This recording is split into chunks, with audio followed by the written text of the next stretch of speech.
you very much, Courtney. Right now you're looking at Jack Jacobs, who was one of the most famous Blue Bombers of his time, and we'll tell you exactly why momentarily. But first I'd like to introduce you to Sport Heritage Manager Rick Brownlee here at the Manitoba Sport Hall of Fame and Museum. So this era that we're looking at right now inside of the Decades Gallery, the 1950s and 1960s, this was a crucial era for the Bombers' development. Can you tell me exactly why that was? It was. This is one of my favorite eras of Bomber history. I mean, you started off in the early 50s when they signed Jack Jacobs away from the NFL so he could come up here and play exclusively in the quarterback position. And he came up here and filled the stands at Osborne Stadium so much that they built the new Winnipeg Stadium in the mid-50s.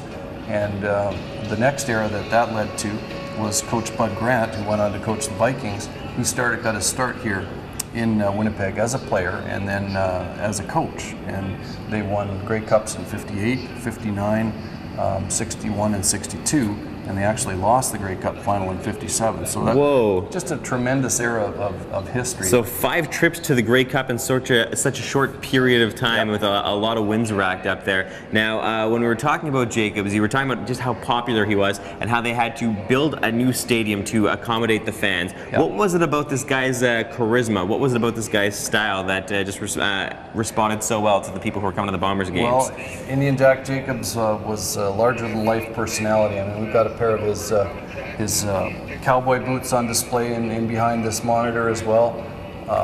He was a gunslinger. He had a great throwing arm, which suited the CFL game quite a bit better, and that's why we brought him up here, and he had so much success. Really great stuff inside here. And just quickly, because we're just about out of time, I wanted to ask about the sweaters back there, because the one on the left, the blue and gold one, looks pretty great. The one beside it is looking a little ratty. What happened there? Well, typically a Blue Bomber jersey would see its life end with a junior football club like the Rods or the Rams, and that number 81 jersey did just that. The 54 jersey you see there is from the 1950 Mud Bowl, and Ray Sharambira, after the game, rolled it up, tucked it in his bag, and went home with it, unbeknownst to the team.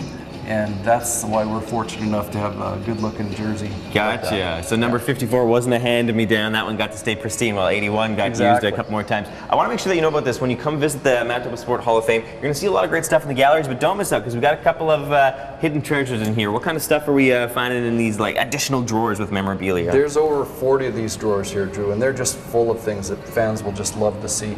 This is a lot of the ephemera of the Bombers era in that time. You got some game programs, you got tickets from fans, and you've got an example of the community involvement that the Bombers have always been. The Hudson Bay Company, Junior Quarterback Club, Touchdown Club, and things like that. It was truly Winnipeg's team through and through. All right, we've got to see some great era of the Winnipeg Blue Bombers. We're about to transition into a little bit of a drought, but coming up on Breakfast Television, we'll tell you how they snapped that drought and then got back the Grey Cup in the 1980s.